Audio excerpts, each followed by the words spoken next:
welcome to Southern Renaissance. And hey, this is one of my heroes right here. This is the one and only Jim Batten, aka Coyote J. I mean, this dude is a legend right here. I'm proud he let me come here to this house. I tried to call it a den, but he corrected me that it was a house. And when I bought the house, they said, you're buying a house, not a den. So I hope so, because it wasn't a cheap house. But it is a spooky house. Don't you like it? The house has a little... It does. It's got a lot of ambiance. Ambiance is the word. That's it, man. And, you know, I hate to even light it up for this video, but, you know, we had to get... It's like capturing the Loch Ness Monster or a Bigfoot or something. It's like, you're so mysterious, man. But hey, I really appreciate you doing this sincerely. And well, I've been compared to a monster before, so it's not like that's not a shock. Never a big serpent, but I'll take it. It sounds cool. So you're a serpent, disc jockey. You're like a serpent. You're underwater and you suck people under with you. It's just kind of an appropriate... It's good, man. Culmination of my life. I have done that. I brought people down with me. I told him earlier, he's so mysterious. I felt like I was coming to see either Dracula or Edgar Allan Poe. Look, that's moving on its own. Look at that. That's so there you go. We're not alone. Possessed. We're not alone. Yep. We're not alone. I like it, man. I'm drinking blood, by the way. Yep. Of course. So he specially requested that he drink blood during the interview, which is perfect. I knew he would be. So you're from New York. How long were you raised there in New York originally? I was born in Brooklyn, and then we moved to Long Island. I was raised there till I was 13, and then we moved to Nashville. My father was worked for UPS. Weirdest thing is, my father was such a normal. He came to visit me at the station in Birmingham when I first got a gig as young, 21, 22.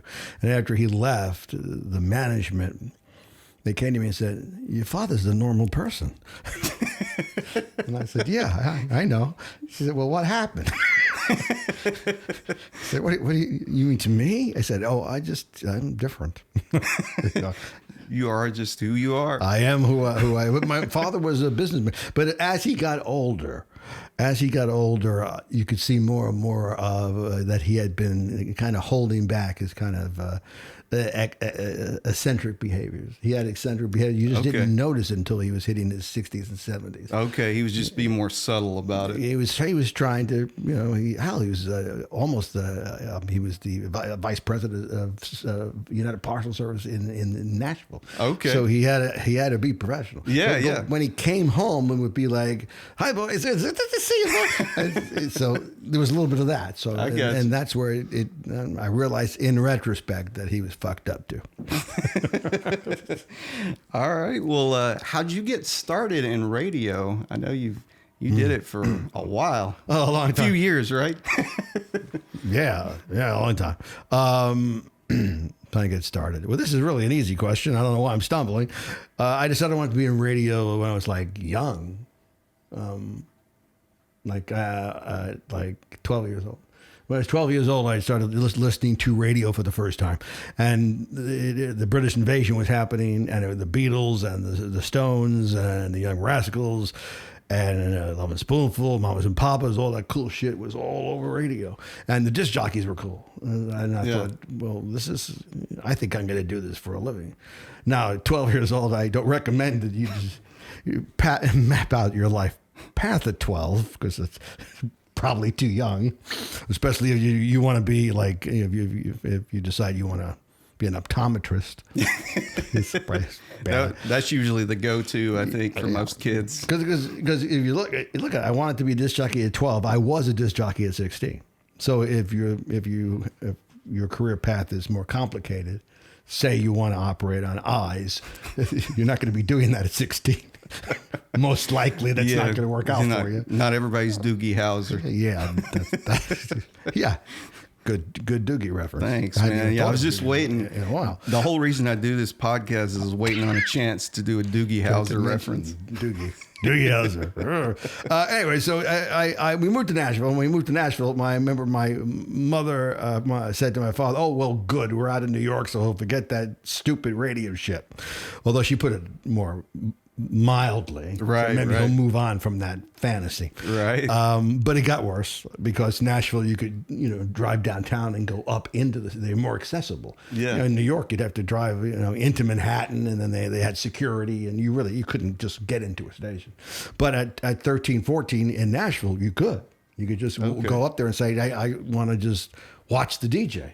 And they would go, okay, well, you can do it for about 10 minutes. And I walked down the hall and watched the DJs do their thing when I was like 13, 14, 15 in high school. And that seemed cool because they were having a blast and they were cutting up because this is when radio had personalities. And it was like my dad said. He said, it's kind of like a little Hollywood. And I said, yeah, because everybody was who everybody was famous locally. Yeah. So to me, I was like, somebody like, and these names will mean nothing now, but somebody like Bob Cole or Bill Berlin, to me, were, that's like somebody famous. So it's like, wow, I'm really close to Bill Berlin, who was a high school dropout who always did a show with a gun next to him. So it's not like it was really a big deal. But to me at 13, it's like, it just looked like a great way to make a living. And it wasn't. Well, it turns out. I mean, not for the long run or for the money, but and so are we still on that question? Yeah, whatever you want to say, man. Just okay, because I have a long. Oh yeah. Well, I got a bunch of questions, but we can do whatever, man. I'll move it. Yeah, let me have some wine. Well, because the rumor is that I'm an alcoholic, which is completely untrue. I have never been an alcoholic. I want to right now. I'm tired of that shit. Okay. I am not. I hardly do any drugs. I am not an alcoholic. Okay. But I do drink wine at home, spiced with blood. With blood, I was going to say because of the edge. I mean, we got to keep it. Yeah. Now, if I take you downstairs to my dungeon, my basement, the crawl space under my house, you'll see unspeakable things. Yeah, I was just, I'm like, I'll suffer from my art. I don't mind. So it was all right, man. You really should take the camera down there and just film the crawl space because it's really cool. Nice. And that's where we used to do spells and stuff. Okay. We had a Ouija board. So the family, we used to mess with a Ouija board. Okay. And that's why we have that. When that moved, that was Edward... somebody, I forget Edward Jones. I know that's also in a financial company. Yeah, but obviously this is sponsored by Edward Jones.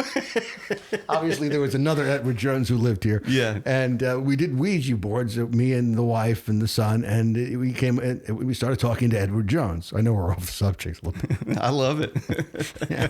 And so Edward Jones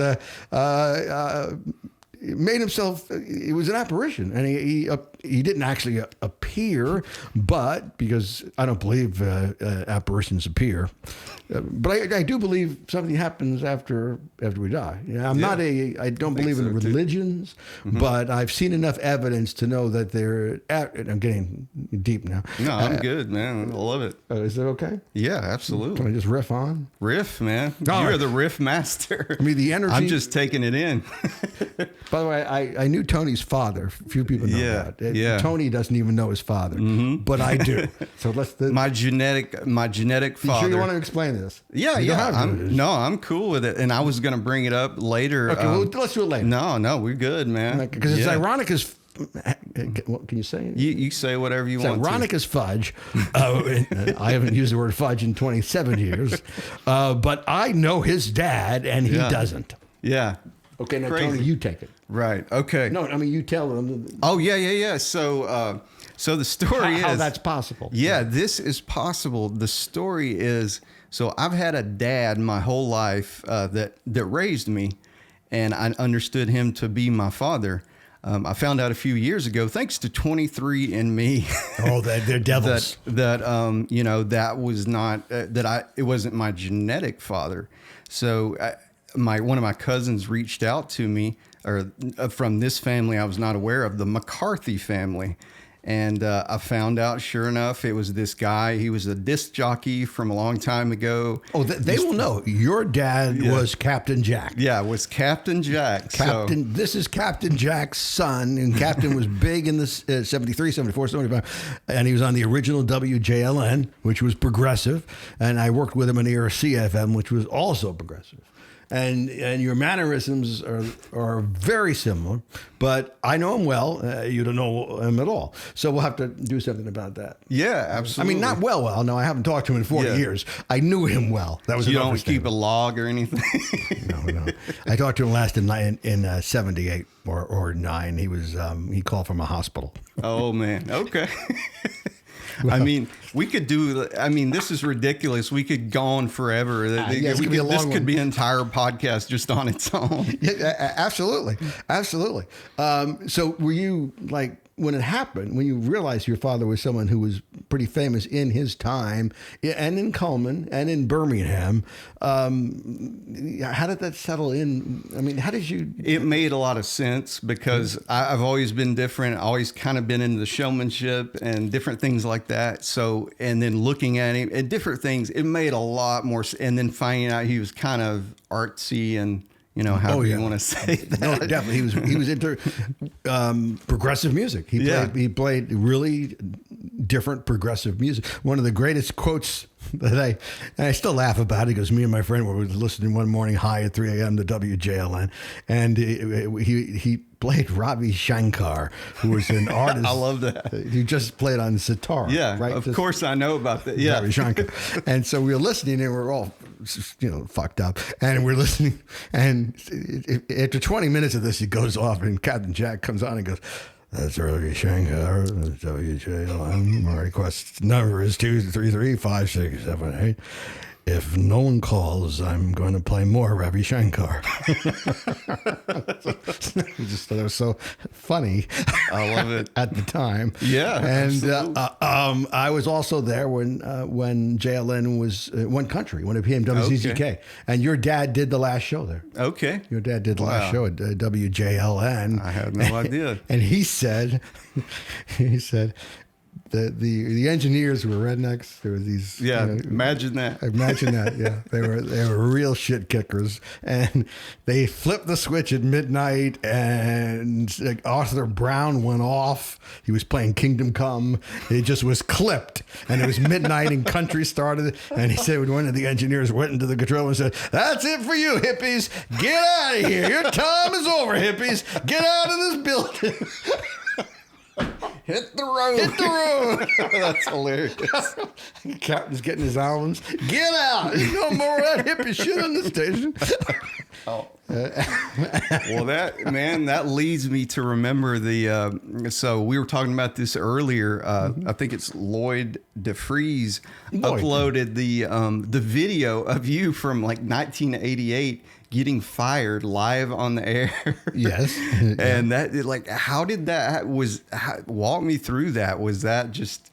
This was before the Edge was running at the Edge began about when this happened. Okay. As a matter of fact, this was kind of a turning point because when that happened, I became Edge centric and became more focused on the Edge and was leaving my top 40 career. I actually did leave my top 40 career behind then because even though I wound up on I-95 2 years later doing mornings, I wasn't disc jockeying anymore. I was just telling jokes in the morning. And my focus was on the Edge. And I remember my partner on the morning, I don't know if people remember I-95, the morning wake-up service. Yeah, definitely. My partner, Andy Spinozzi, once took a shot at me, a jab at me, by saying, "Yeah, you're going to make a lot of money off that Edge. You better pay attention to what you're doing here."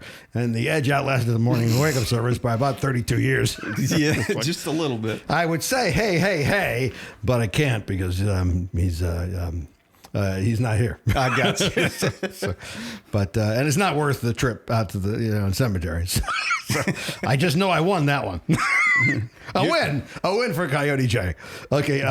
You're just talking to Edward Jones' spirit. Diversify your portfolio. Okay, I'm glad that's where we need to go back to Edward Jones. Yeah. So where was I? So he appeared, and we asked him one night in this very room, because the table in there was in here, and we asked him why he preferred to haunt this house, and he just said two words. He said, "Happy family." So he liked the surrounding. He liked the vibe. That's cool. Now, since then, my family's disintegrated, but that's unfortunate. I don't know if he's here anymore.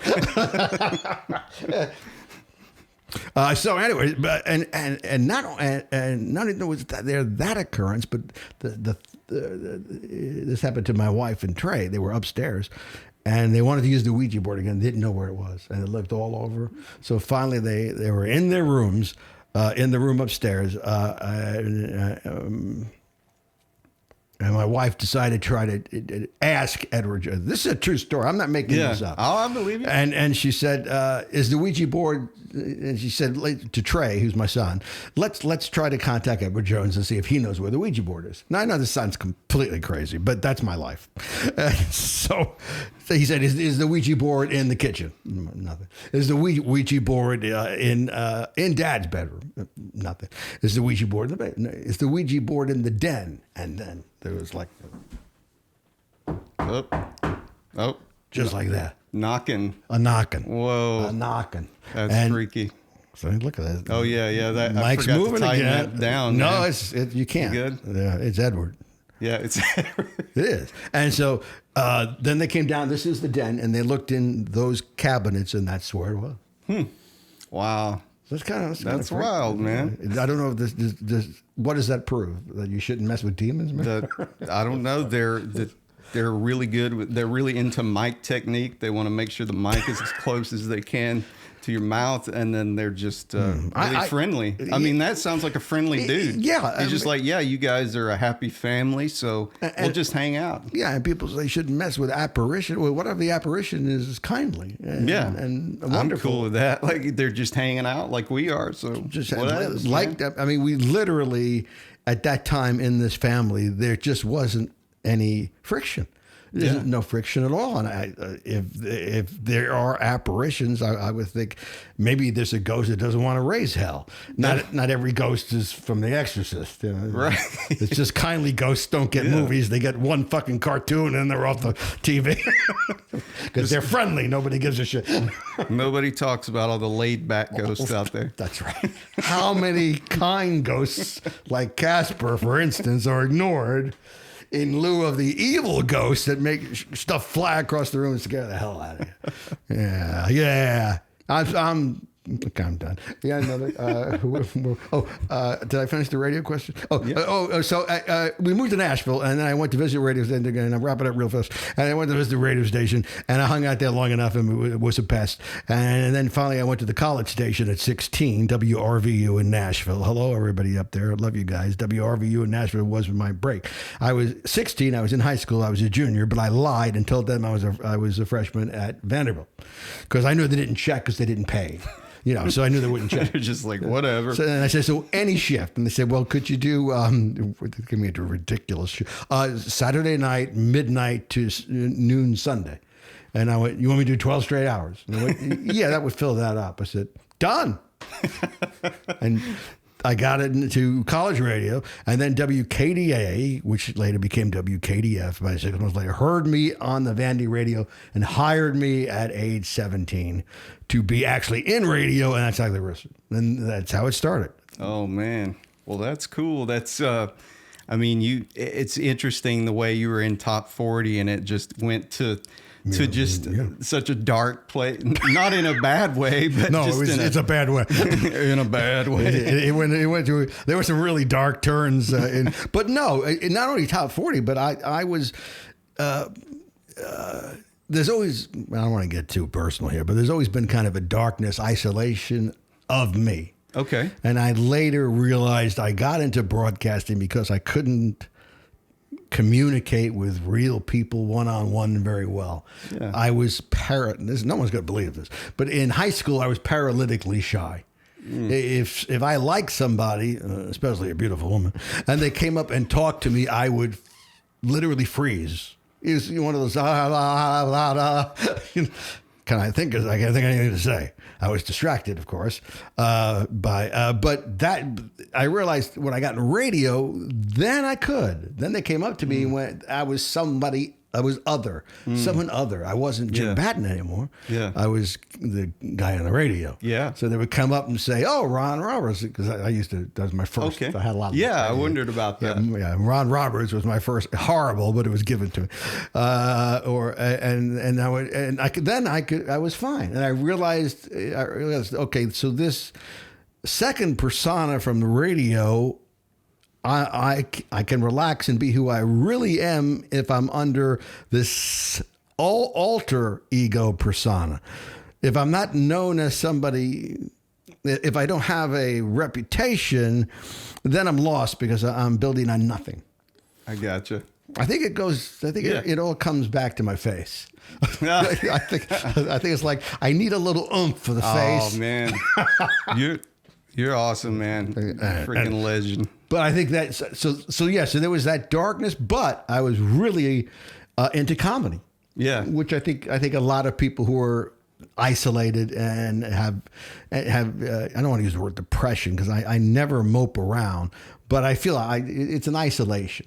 It's where you feel like, okay, it's the old comment: you're born alone, you die alone, you live alone, you're all alone, you're gonna be alone, get used to alone, everyone's alone. Isn't alone great? You don't like alone? Tough, fuck you, you're alone, deal with it.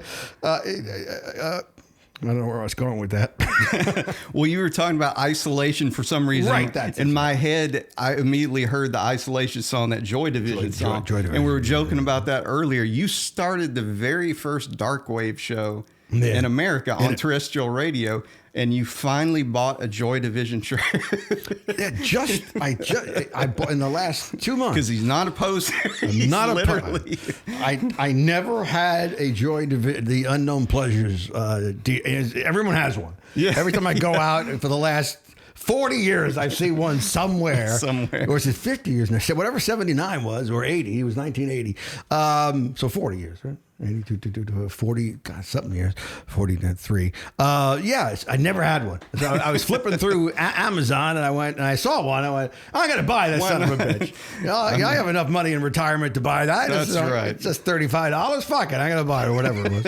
And so I finally bought one. But yeah, I think I wasn't the first alternative show, but I think it was the first Darkwave show. Because from the first show ever, which actually logged at 81 in San Diego, and then 1982 it was on 95 Rock in Birmingham. If people remember 95 Rock, it became I-95. Okay. But it was 95 Rock first, and it was there.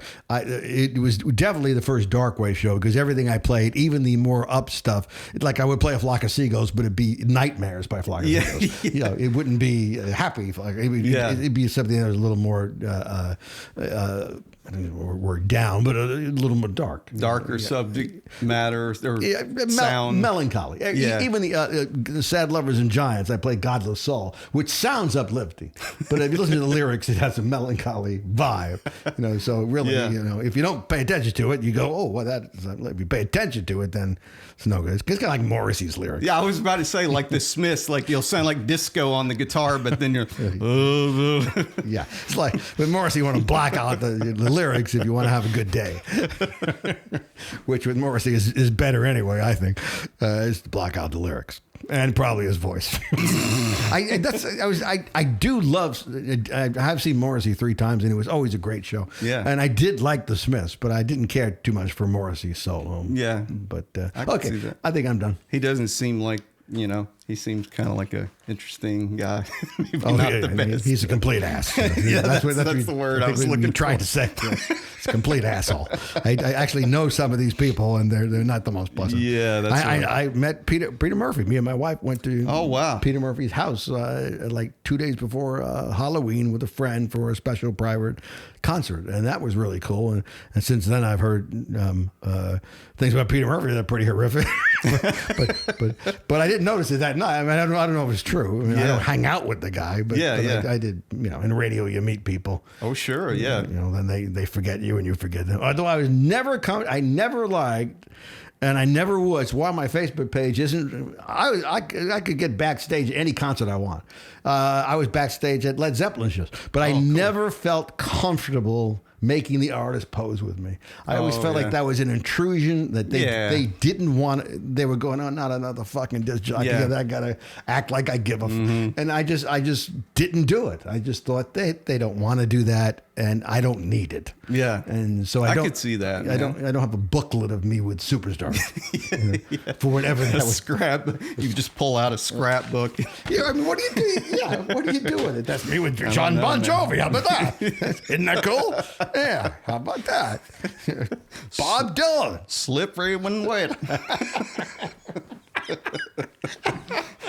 Man, I can't believe we've never hung out before. We're like, I guess maybe because I'm like so much like Rich, like what you said. You're a lot like your father, who was a reclusive person, to say the least. There's another funny story about your dad. After he left the two Birmingham stations, he went to work at WKUL in Coleman, the AM, which is down a long dirt road. And, back in radio, you were always trying to get to a bigger market, especially back then, not a smaller market. And so I think he was a little humble by the fact that, he just got around. You can't hire Jack because he does a lot of drugs and he'll walk out. He was very erratic. I got you. So I one night when I got off the I was on WERC AM at the time doing my top 40 act. And we'll get back to the what would be the word, the comedy and dark right, so he gave me the directions. So I was driving down this long dirt road with my headlights on. It was 2 a.m, and all of a sudden I see a shadow in the fog in the headlights, and it's just some dude going just like, I stopped and the headlights are on him, this fog lifting off the headlights, and I open the door and he goes, "Welcome to the end of the line." Which meant his career was. Yeah, right. I could see that. Which was also hilarious. Yeah. Welcome to the end of the line. Because your father was, you're structurally built different. He was a smaller frame. Okay. Had a bigger head. Okay. So he was just kind of an odd figure in the fog. Odd figure. It was like an elf. It was like it was like this demented, strange kind of elf. Welcome to the end of the line. And I was like, Jack? Yes, come on in. Wow. It was cool. This all makes so much sense. It really does. Is it heavy for you? You gotta be kind it is, but at the same time, it's like, oh, okay, that's why. It's so much genetics I'm shocked how much genetic material gets passed down to make someone who they are, because I definitely can relate to a lot of the artsiness and the weirdness and just, just saying dumb crap just to say it. The electrodes in your brain. Yeah, the electrodes. Boom, boom, boom, boom, the boom, neurons are just firing left and right. Yeah, I got that. Yeah. Yeah, no, it was an interesting time. But to get back to I was also fascinated with comedy. So the first thing I decided, the first impulse I had was to make people laugh, was to be funny on the radio. That was my first impulse. And the music wasn't as important during my top 40 career. Although at home I'd go and listen to Emerson, Lake and Palmer and Yes and all the really progressive stuff that I played at my first gig was progressive. KDA FM in Nashville. Yeah, I was playing progressive music, but I was in high school and then I was in early college, and I wanted to be on the radio and be screaming like some of my idols, like Jack Armstrong, WKYC in Cleveland was Cousin Brucey is a more famous one from WABC in New York.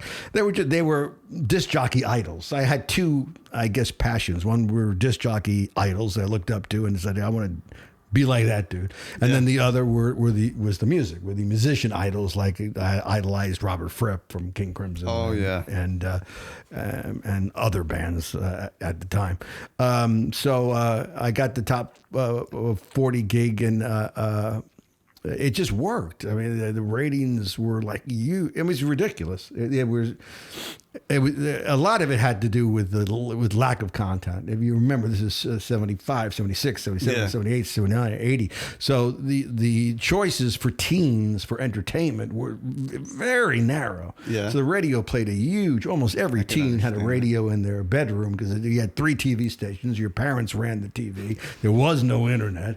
I mean, you really, the people used fucking CB radios for entertainment. It was so bad. Walkie-talkies. Hello, Bill, are you there? 10-4, goodbye. 10-4, goodbye. Yeah, 2 doors down, like I always am. What do you want to talk about? I mean, it was a really sad time. So people really got connected to the top 40 stations that were big, and ERC and SGN were the big ones at the time. And I mean, it just blew up to a point where. And it ran right into the 80s, and that's when I decided that this wasn't what I was doing a cartoon. I wasn't being me. I was definitely doing a character. Okay. And I threw my voice up 8 pitches. I mean, and so I was just doing an act, and I just. Hit the 80s. I just didn't. Shit changed so fast. I realized they weren't going to be that naive in the next decade. You could almost feel it coming. That it was going to be more real. The 70s were almost like people were. Thought Saturday Night Fever was fucking good. I mean, need I say anything else? If you could sell that shit, of course. I worked in the 70s doing just shit. But I'm probably most with people of that generation. That's the famous Coyote. That's probably the most famous iteration of me was people from that generation. But I just knew that clown cartoon stuff would not work going forward. I got you. Well, where did the name Coyote J come from? It was actually just bestowed on me. Okay. I was Jim Batten. Which don't look that up. You can't say anything anymore. Oh yeah, right. Yeah, don't Google that. Don't come to my house and hit me with eggs. Do this. Don't do that. No toilet paper. It's spelled Batonn.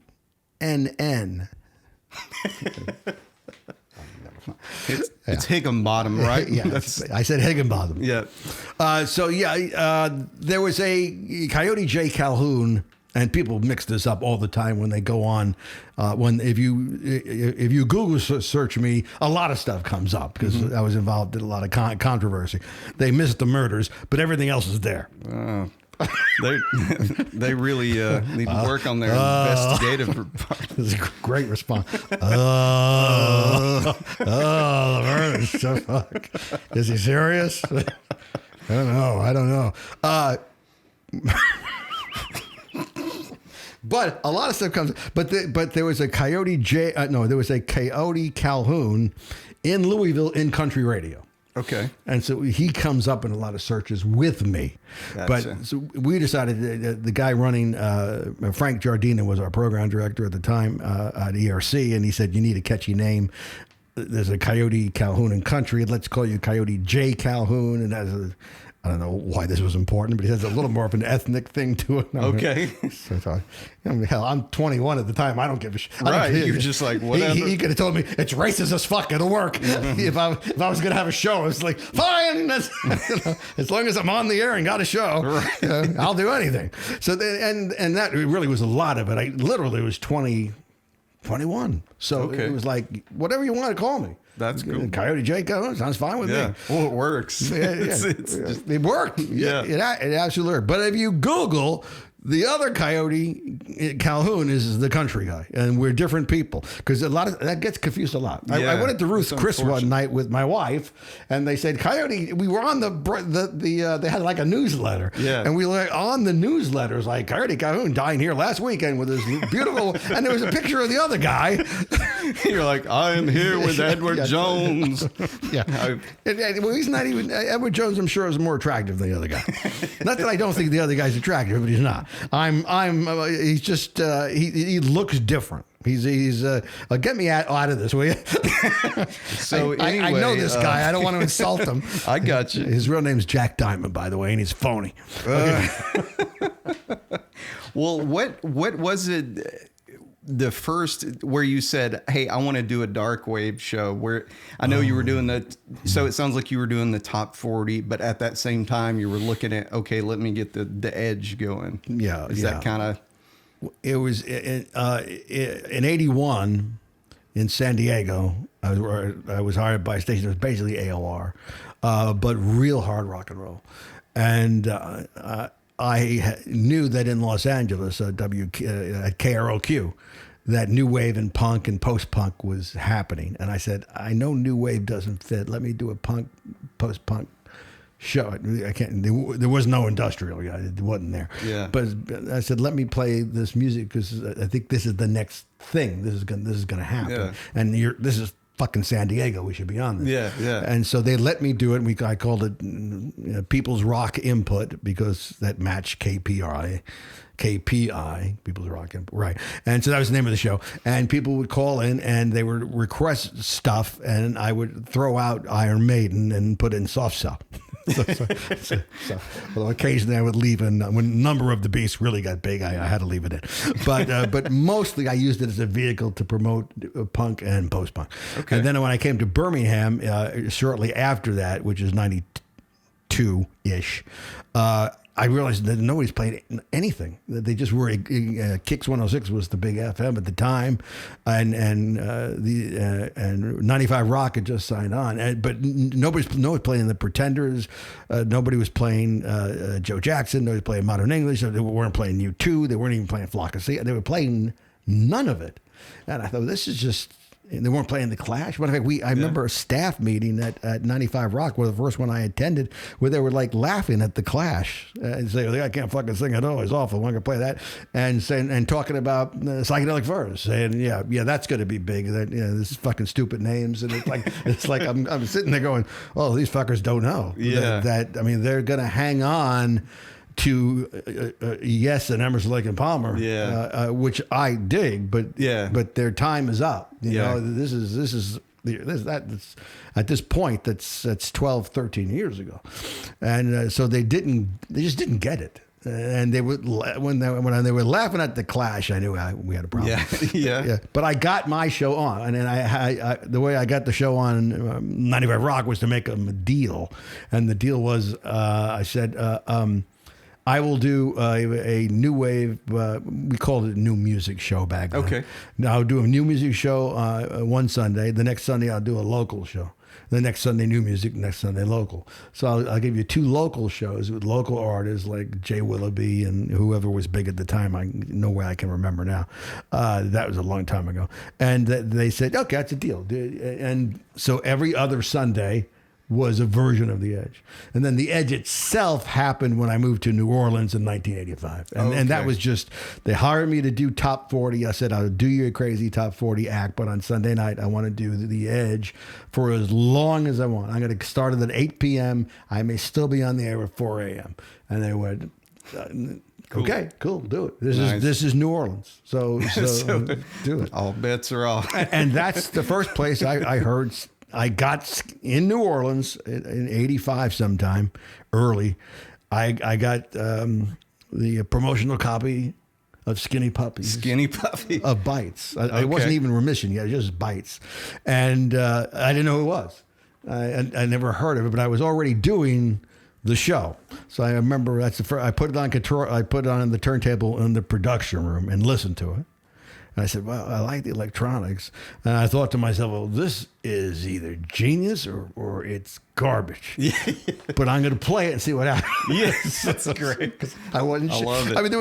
I mean, there was no reference point. There wasn't industrial to speak of, that I knew of anyway. Maybe somebody knows some odd industrial band that predates Skinny Puppy. I didn't. Shortly after Frontline Assembly, I started hearing a lot of them. Yeah. And then I totally got it. And I realized, oh, no, it's really very good. And then from New Orleans, the station itself went urban.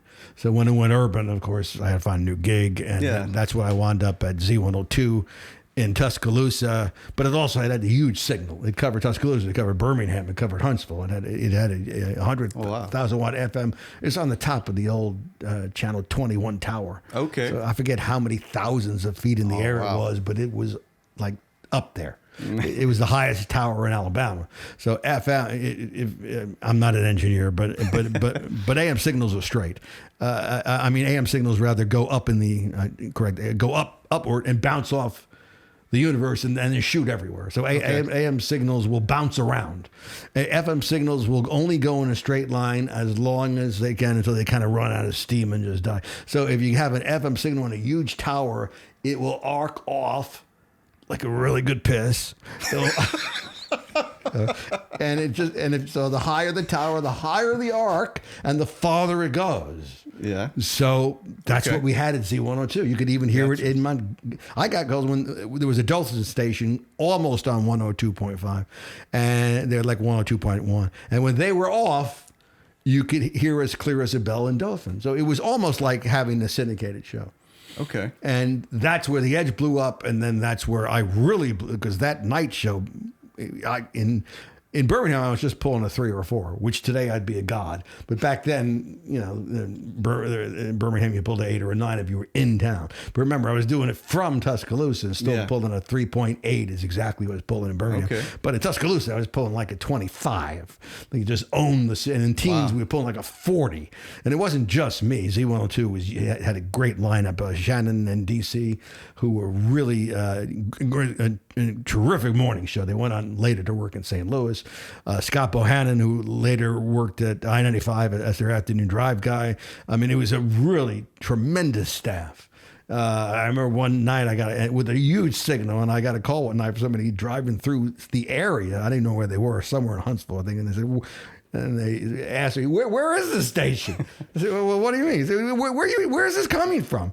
I said, well, we're in Tuscaloosa. He said, this is local. I said, yeah, we serve Tuscaloosa, Birmingham, Huntsville. I said, well, that's a damn good radio. He said, you're in, what are your facilities like? I said, it sucks. We're in a barn. We're in a barn. I said, if I walk outside, they're literally cows. They're outside. I always got to brush the hay off the console every day. Yeah. No, it would not be uncommon doing a show to turn around and a cow would be looking in the window. Which really, but I loved it. And met my wife there. Okay. Together like 35 years. Wow. So, so that worked. And it just, it was total freedom is why I think I really loved it. There was no overlords, except when I got fired on the air. That is just classic. I mean, it's almost like it couldn't be scripted any better the way that plays out. I've listened to it probably about 10 times. I'm like, it's just funny and absurd and ridiculous and wonderful. That was kind of all the personas into one happening, into one event. Okay. It was the comedy, it was the dark, it was almost frightening. Yeah. If you were there, it was. It was frightening. It was almost everything. And it blew up my, this has never been mentioned, but that really was the last top 40 show. It blew up my top 40 career, whether that was intentional or non-intentional, was that a psychological thing? But that's when the Edge really took off. Started. It's like, okay, this is... It blew up because I was just too big. Z102 just was working too well. And I am the kind of person that will, I don't want to say shoot myself in the foot because I don't do that, but I will push and push and push, and see until I push too far. Yeah, I can see that. Yeah, and that's what happened that night. But hey, it has like almost. If you put the two together, there's a short version on YouTube, an edited version. Yeah, I didn't put it up. So, Lloyd DeFries. Put it up. Yeah, Lloyd has runs an online radio station. He runs K99 online. Oh, okay. Which is a great progressive top 40. Very cool. Not top 40, progressive rock in and of itself. Okay. And so he put one version up, which he edited a little bit, and then later we put I said, put the full version with the mistakes. I got you. Because we were getting comments like, oh, this is just too perfect to be real. I said, yeah. Put up the versions where there's dead air and where I don't have records queued up and where when the phone doesn't, when the phone, it doesn't function. I said, put it all up. And so together it's like 600. It's over 600,000 views. Wow. Which is, I guess that's viral, right? Yeah, I'm absolutely. an old guy. Is that viral? Yeah, I think so. As an old guy, I don't know if that's viral or viral It may be bacterial. I'm not bacterial. Sure. Viral. I'm a viral guy. Viral. Viral dude, Coyote J. So, but I had some young girl I know say that's power, dude. The radio is dead. That's where the power is. Yeah. Which is why they're trying to get me to do what you're doing, which I've resisted, which is a podcast, because as we know, podcasts came from Satan. That's right. And like we were talking about earlier, I'm like, man, now is the time for me to get in podcasting, because everyone has a podcast. I'm really going to corner the market. Only every toddler and everybody's got one. It's a big market. Yeah, this is bigger than a Walmart. This is a huge. Okay, so any other question? What do we not touch on? Well, so we were talking about that. How do you feel about the way media is consumed now? As opposed to when you were on radio. Terrestrial radio. Yeah, well, yeah, it's just different. It's so different. It's hard to even nobody's ever asked me that before, really. I don't think. It's just, just everything is self-discovered. You don't need the middleman to show you the way and or to instruct you. It's certainly more of a independent thing. It's a more democratized way to find your own. People, their phones, for goodness sake, will direct them to new music, which makes a disc jockey almost irrelevant at this point. Is that a word? So I know that's how I find new music. I find it by just flipping through Spotify or my phone will make a suggestion, and then you go to that suggestion and make it, and it makes 8 other suggestions. The entire Edge playlist is on Spotify. That was the last thing we did. When I pulled. We had it was online for 7 years after terrestrial radio bombed, and I realized nobody's listening to terrestrial radio. So I was ready to put my career to rest. And for a year, I sat out and did nothing. And then Robbie Rags came along. Do you know Robbie? I don't think so. Robbie Rags was a famous top 40 disc jockey in the 90s here at I-95. When I was doing the Edge, he was the nighttime guy there. When I was the morning guy on the morning wake-up service with Andy and Trey, Robbie was a pretty big night screamer. And then on Sunday night, I did the Edge. So he came to me because he had an online station in 2012. And after a year, it took him a year to talk me into putting the Edge as a station 24/7 online. Yeah. And I said, isn't that a lot of work? And he went, oh yeah, we'll be downloading music for months. I said, shit. So I thought about it. And then he gave me some carrots and alcohol. And mostly the alcohol convinced me. So we started the process, and when we finally got it up, it was really good. And I thought, well, because my feeling was I don't know if it'll work 24/7, but it did. I put everything in there. I day parted it where it was a little lighter in the day, a little heavier at night, and but the problem is what you were just talking about, Tony, which is that it began at something like 80,000 listeners and worldwide. It was like after 2 months or something, I was like, well, this is really fucking working. This is neat. This is great. I'm a star again. I'm worldwide. Nobody can stop me. Robbie Rags was right. Holy shit. Robbie Rags has never been right about anything. Robbie was right. But as more and more choices came on, and more people built their own radio station using the same technique or device, the software we were using, it went from 80 to 60 to 50 to 30. Finally, in its last year, it had like 8,000 listeners a month or something, or five, something that I just thought I don't want to keep doing. People were finding their own music, and I was doing. I mean, I wasn't even listening to it anymore because I would go to Spotify and just hit stuff I wanted to hear. Yeah. And so I just let that die and then put everything on Spotify and told the people that dug the show, like you. Now you were a fan of the Edge. Absolutely. That's another thing. And I was going to say one thing to me that's interesting though, the way the media is now, there's so much noise out there. There's so much that to me, really curation and the right person picking this stuff like a disc jockey would do, which I know a lot of it's algorithms now. Yeah. But I mean, I feel like that's still important because, but I used to listen to The Edge when I was a kid, out in Welty, which is like this tiny little place out in Coleman County.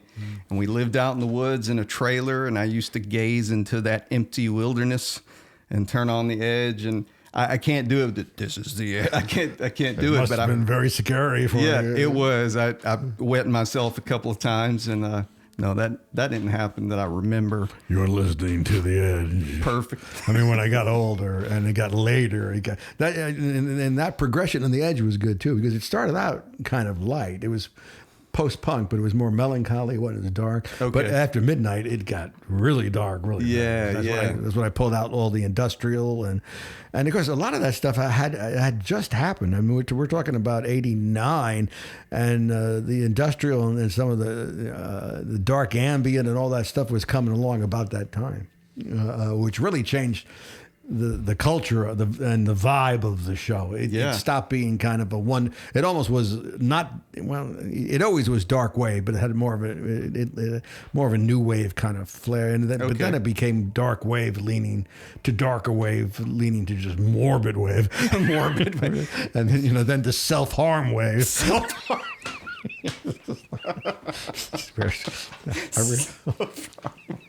I guess we've gone too far, man. And but it touched all the touchstones, and that's when it was by '92 we had syndicated it, so it wasn't just off. I don't know what station you listened to it off. Probably I-95. It was the X. It was the X. Okay, so you're talking about the years when it went syndicated from 92 to about 2002, it ran on 6, 7, 8 different stations. Yeah, all through the state. Okay, and that's when it really was impactful because you could hear it in Muscle Shoals. It was playing Montgomery down to Dothan. I mean, and it was all on 100,000 stations. It was still in Tuscaloosa. It was on Z, and then it was on what later became Jams, and their signal is huge. I had it on Q. A 104, which their signal is. So I mean, I was covering so much ground. Yeah. I mean, you could go from almost Pulaski, Tennessee, and drive almost to the coast, and you could keep switching stations and not lose it. Man. And so it was a cool time for the show. Absolutely. And I'm shocked that, as I don't want to use the word deviant. It wasn't deviant, but as dark as it was, I'm surprised no one said, "What the fuck are we running on Sunday nights?" We're a top 40 station for goodness sake. We're playing Boy Meets Girl. What's this shit? This is not waiting for a star to fall. I was just like, I first heard it, and I heard you talking. I'm like, did they let a killer loose in the studio? What is happening? And he's playing this music. Oh my God, this is awesome, because this is pre-internet days for me. And I was telling you, I had a lot of old rockabilly that I love records. My dad that raised me got me into, but then later on I had a few Alice Cooper records and stuff like that. But that's about all I had, That's so when I heard that on the radio, I didn't have a lot of money, and there weren't many record stores around me that would have interesting stuff. So I listened to it and I recorded it on my little tape deck. I would play it back. Yeah. It meant a lot to me. That was that was one of the main things I did. I would listen to it. I'd record it on my little tape deck, and then I'd play it back, through the week, and then I'd hit the microphone with a bottle. And then at this time, and all through this, you had no idea that I knew your father. I had no clue about. I mean, like I told you, I didn't even know this guy existed. He didn't know I existed, or until a few years ago. I didn't know that, and it was a shock to both of us. So. Yeah, that is sure. That is wild. Because I thought when you first told me, we talked online. I thought when you first told me that he knew when maybe you were giving up for adoption, but you said no, he didn't know at all. It was he didn't know at all, and it was. I mean, day one, Thomas Purdue. That's the one that raised me, and he's my dad. I consider him my dad. Well, he always. is your dad. Yeah. So, sure. But yeah, he. It was wild. It was definitely. Because you think your life is one way, and there's certain things happen. But hey, okay, this is the way life is. I know that this is a constant, and I know this to be a thing. And you're like, wait a minute, it throws you off. Yeah. Your core was shattered. Like, wow, fuck! Oh my god! I'm not. What? Yeah, exactly. I got to start all over. What year is it? Yeah, that's pretty much it. Yeah, no, that's really interesting. Yeah, man. But he was such a, and still is, I suppose, such a strange man. Yeah. He just.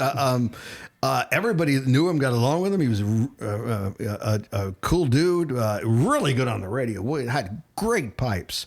I'm going to have to find. I do have an air check of him. Yeah, I'd like to hear that. Have you not ever heard him on the air? I've never heard him on the air. I have heard some of his music. Apparently, he just stays at home now and makes outsider music. Or like it sounds like movie soundtracks. And you said he did an opera, a rock opera. Oh yeah, it was one of the last when he quit ERC FM. He composed a rock opera about his life, and he condensed it into like 12 minutes as to why he's being persecuted by ERC management and why he had to leave. And his father was in it giving him advice, and his mother floated. This is before Pink Floyd's The Wall, but it had a vibe of Mother by Pink Floyd. Okay, and it was, and he did all the voices, and he did his mother's voice, father's voice. It was genius. Wow. It was, and I do have it in my attic, but my attic is I'm gonna have to find it. It's in a box in my attic. I have to dig through it.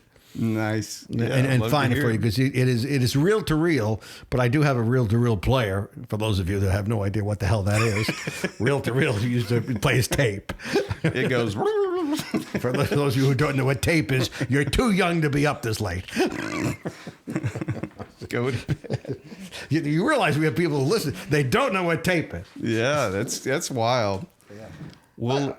I know you produced the band Feeding Fingers a while back, and you produced their album. All right, how did that come to be?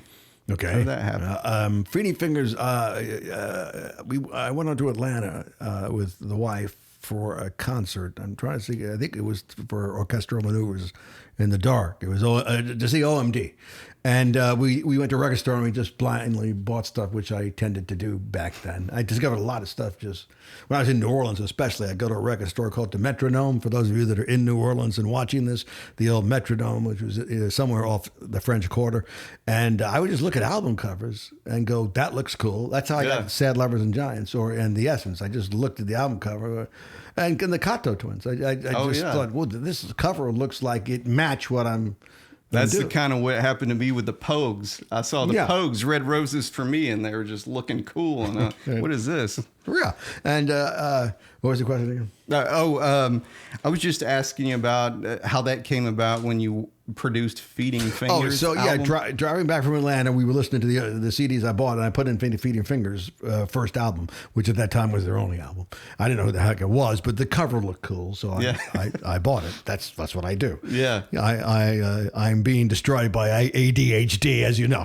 ADHD has destroyed my life. It's that's why I have all those new albums out there. I thought I'm going to replace about 10 albums, and I replaced about 400. I just couldn't stop hitting cart. It's too easy. It is too easy. It is. I finally took the goddamn Amazon off my phone. It's like, yeah, now do it. Because now I can't buy a screwdriver, so it's not actually a win. So I put in Feeding Fingers, and it was it sounded we thought it was a European band. It was cool Darkwave, and the guy's voice wasn't quite there yet, and some of the songs weren't quite there yet, but it was good. So I got home and I put it on the edge a few times. I honestly don't remember how we hooked up. Probably email back then, because now we're talking 2003 or 4, or no, 6. So it probably email, and then he released a second album, Baby Teeth, which he produced, and I said, I told him that album's not produced well. That's not a great record. And I said, let me produce your third record. Let me at least have a say in what we do. And the third record, Detach Me from My Head, it just came together perfect. It certainly wasn't all the Coyote genius. I mean, but he sent me stuff that was just good, and all I had to do was tweak it. Okay. And it came together. There were 2 tracks. I Promise You a Machine and My Own Life, I think it is, that were so good. I emailed him and said, don't even remix it. I mean, it's perfect. Just let's go with it. It's cool. Make a video and go with it. And so that album did very well in Europe, well enough that he decided to move to Germany. Okay. And to pursue his career there, because we had many discussions, and I said, if you really want to have a career in Darkwave and New Wave, you're not going to make any money in the States. It's just not going to happen for you. You're going to wind up like everybody else in Atlanta that's trying to do it, and you're going to finally splinter apart. You're not going to sell records, and you're going to wind up drinking out of a water fountain at your version of 5 Points. Self-harm wave. Self-harm wave. So he did. He actually took my advice. Not a good thing to do. And moved overseas. And then we kept making records together, the best of which since Detach Me From My Head was The Occupant, which was a really good record. And I kept producing his records through 2021. And then we kind of fell out of it. I mean, I still talk to him, but I to be honest, I didn't want to put any more money into the project. I put quite a bit of money into the project. And I thought, God, I mean, have you heard any of that? Yeah, I really like it. Yeah, very cool. I told him, I said, you're right there, but you got to be there. You're close. Yeah, you're close. I mean, it's kind of got a Traitors vibe, but it's not quite. It's not quite there, but he's really talented and he's really good. And I think one of the main things that holds him back is he wants to do so much at the same time. So the albums sometimes are a mishmash. But he's released some stuff that's just genius. That's nice. just fabulous. And so I did that. Certainly. Not for profit, for 10, whatever it was, 2006 to just for a long time. Yeah. Cause we still talk, but I'm not producing the record he's doing now. So, I got you. So, but I wish somebody, Feeding Fingers, look them up.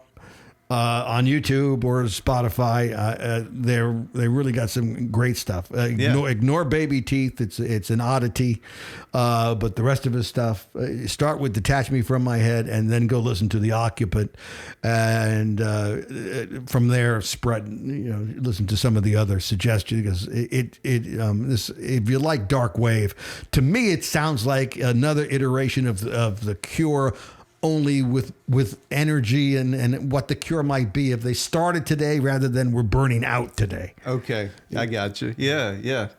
That's cool description. Yeah, what I heard, I haven't heard a lot of it, but what I heard, I really liked it. I thought it was great. Yeah. No, there's a load of Justin Curvman is the lead. He's their Robert Smith. I mean, he writes everything, arranges everything, and co-produces and sets up all. They just toured America and did quite well. Cool. But they're more popular in Europe because Darkwave over in Europe is huge. I mean, almost all the darkwave bands that are hitting on all cylinders are overseas and from overseas. It's just for whatever reason, America is it likes rock and roll, but these days it doesn't even like rock and roll. I don't know what the hell is right? Because I mean, rock and roll is not even that huge in our country. And if you look at the popular artists today in America, in the States, it's not. It's not rock and roll. It's kind of how would you describe it? I don't know, like a lot of pop music, right? It's kind of prefab pop. Yeah, produced pop. I don't know. Yeah. It's got a lot of production. Yeah, the algorithms are doing a lot. Yeah. So what do you think about AI and all that kind of stuff happening now? I mean, I like AI. Everybody's afraid of it and scared of it because they people my age watch too much Space Oddity 2001 and they're traumatized, like PTSD from that movie. I think it's a cool thing. I have spent nights going through AI videos with that are way more interesting and way more compelling and way more spellbinding than any of the videos from people who were on the other side of the coin who are real. Yeah, and it's like I prefer this. This is teaching me so. This is talking to me. This is making suggestions I can use. This is a reasonable vantage point they're coming from, rather than some of the lunatics on our side who are putting up just stuff like school children are defecating in cat boxes in their classrooms. Like that's I don't want to hear that. One, it's not true. Okay, this is a lie. Right. Yeah, there's no 8-year-old taking a dump in a cat box in his kindergarten class. You ever try to take a dump next to somebody? You can't. It's difficult. It's difficult. Yeah. You can't do it. You can hardly piss if someone's in the next stall. And you're telling me that they're furries and they use cat boxes to really, and they're defecating in their classroom and it's like a Brian Wilson disease. As long as you can make that perfect arch like a good FM signal. I mean, so on this side, there's just too much crazy. It's like, well, this stuff is just, I mean, it's just too much crazy for me. I mean, I turned off on politics and a lot of news and all this stuff. Is like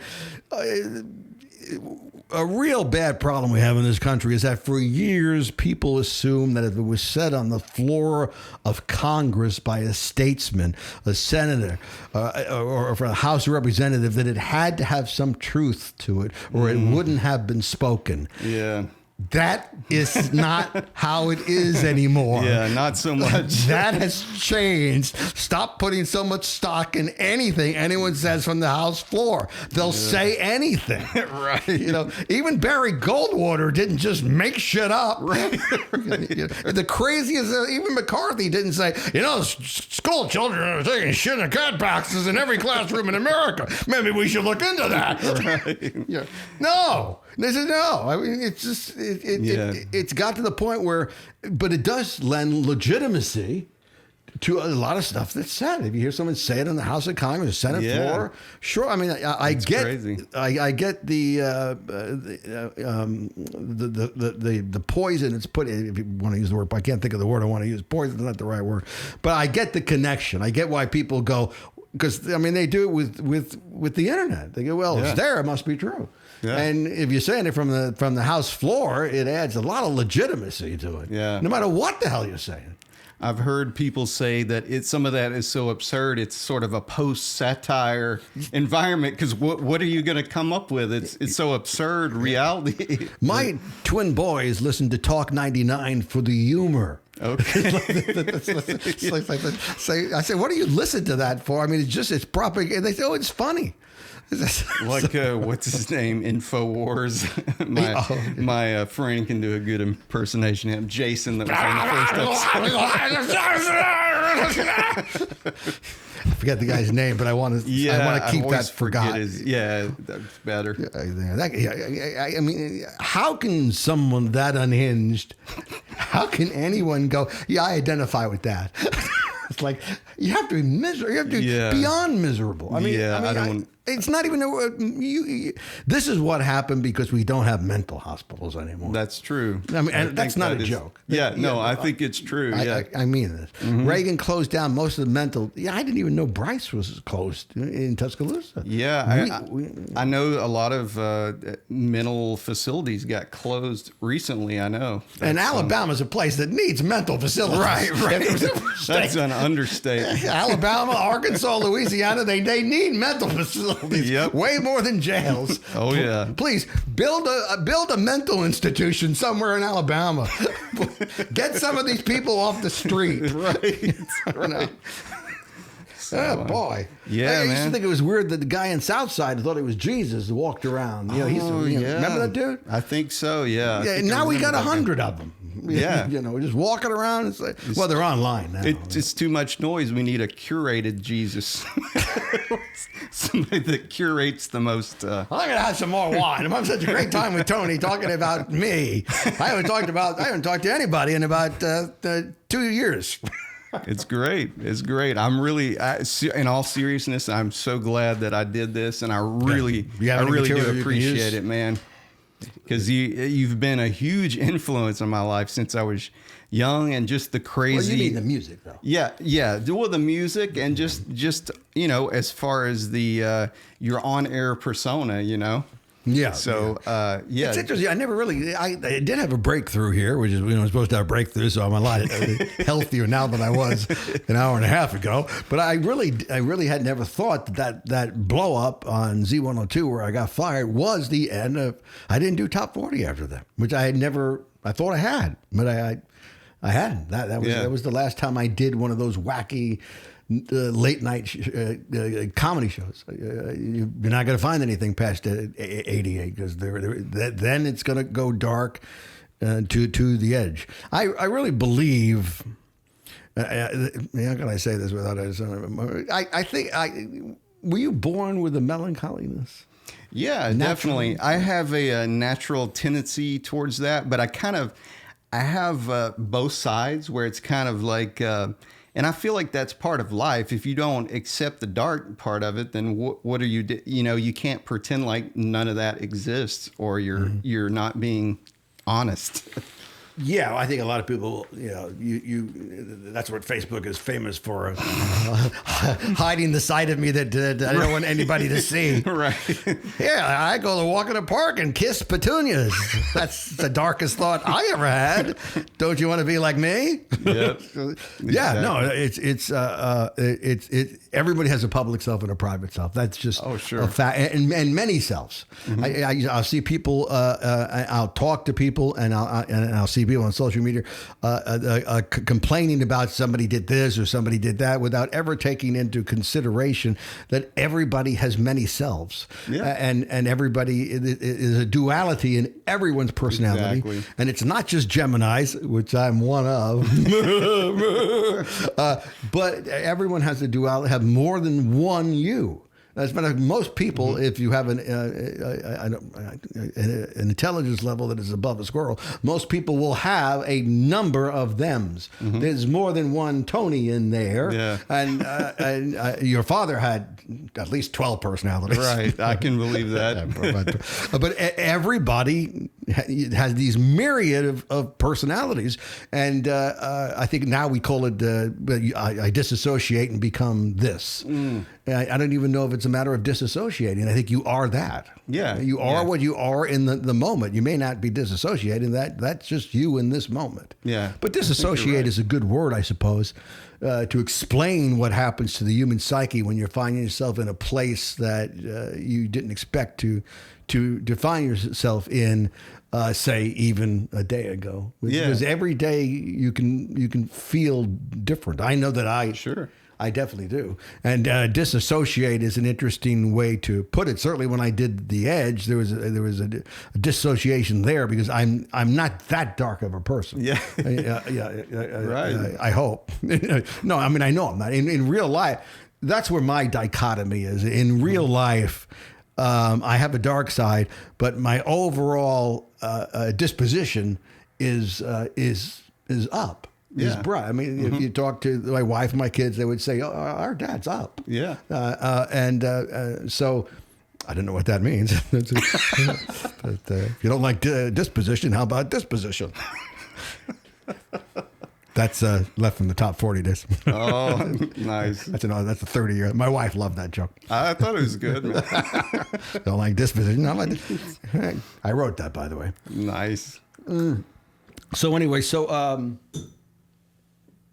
I don't know. I think as a person, I try to be open and I try to be me and I try to be real. Yeah. But real doesn't work a lot.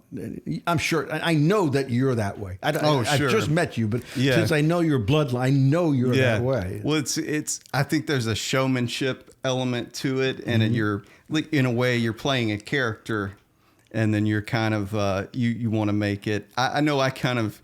You're just talking about you, Yeah. I'm talking about myself. My stage persona is TMFP, Tony motherfucking Purdue. Oh, yeah. So that's a totally different guy than me just sitting here doing this or, hanging out at home. Yeah. That's like me being like a totally different. So I get it, man. Yeah, I mean, everybody has these dichotomies of personality. A lot of because you'll see somebody that will say, "Oh, so and so is a dick," and I'll know the person and go, "I've never seen this person be a dick." Yeah, and you just it's interesting. I do think the downside of social media is that anybody can put down a flag and just upset the apple cart. Sure. I kind of liked it better in the old days where those people were just on the street corner and screaming about communism. Yeah. You just ignore them and keep walking. That's right. Yeah. In a robe. They're communists. But now they can really, January 6th was a perfect example of them putting down a flag and just turning shit upside down. Yeah. In the old days, that would have, it couldn't have happened without social media. It's just good. Those people would have been on street corners in their home screaming to the abyss. Yeah. We were robbed. Right. We got robbed. Just go to Denny's and have a fish market. Yes. Have some fish or the moon over my hammy. I like that your immediate resolution. Just go have some fish. That'll take care of it. What? Did I say that? Yeah. I don't remember half the things I do. I love it. Okay, any other questions? Or, not really. I'm sure this is too long to even use. No, I think it's great, and I wish I could talk to you forever because I love it. I love hearing your just explanations of everything and your Coyote J way. It's just you have such a unique way of unique take on everything, and like I say, I really appreciate you letting me come over here and shine these bright lights on you. Yeah, and most vampires, they don't like that. That's the toughest part. If people wonder when my sunglasses are on, there's huge stage lights on me. But if you look, I look fabulous for my age. He does. Come on. Absolutely. Yeah. Most people my age they're not even here. That's right. And literally, they're not. They're not here. We're the only ones here. But Edward Jones is here trying to get us to diversify. I haven't heard from Edward Jones in a while, though. I wonder, since everybody left, everyone went to college and everything, it's the ultimate empty nest. I wonder if Edward got bored. Maybe so. Every now and then I do hear something that is completely unexplainable. It wasn't too long ago. I was in one room, and as a matter of fact, it was just last week. I was in the living room watching TV, and there was a huge bang in the laundry room.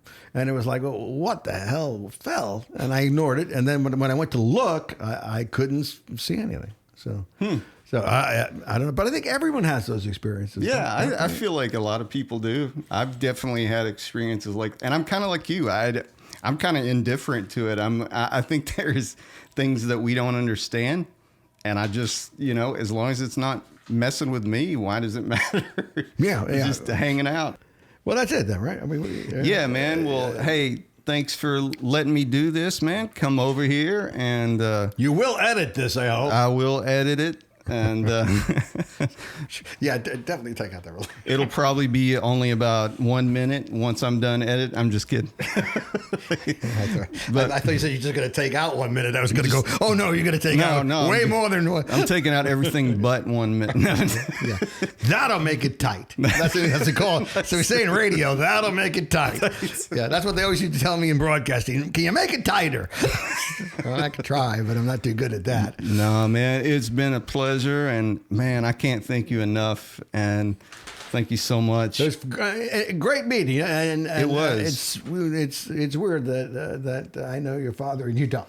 I just think that's so fascinating. It's crazy. I know. That's fascinating. It is. It's been interesting. We need to call him, and I will pay him to come down here because interviewing him would be the craziest interview of all time. I would do it, man. Because I mean, his thought process makes mine look completely modest. I mean, completely level-headed and dull. I mean, I really believe your father is one of those guys that his IQ got him. I really think he's that smart that he just couldn't connect with other people, which I think is pretty common. I think people who are actually geniuses. You think Einstein had friends? Can you imagine Einstein going to happy hour, just hanging out, having at the malt shop or whatever? That's right. Einstein, going to Urban Outfitters. Oh man, you're making me snort. It's stuff that doesn't happen. Probably didn't happen in his lifetime. But that was a good line. Man. All right, guys, we're done. Coyote signing off. It was a lot of fun. Thank you so much. Appreciate you. I'm glad you got me before my last tagline of my last radio shows was not dead yet. Yeah. So you caught me, but I'm still here.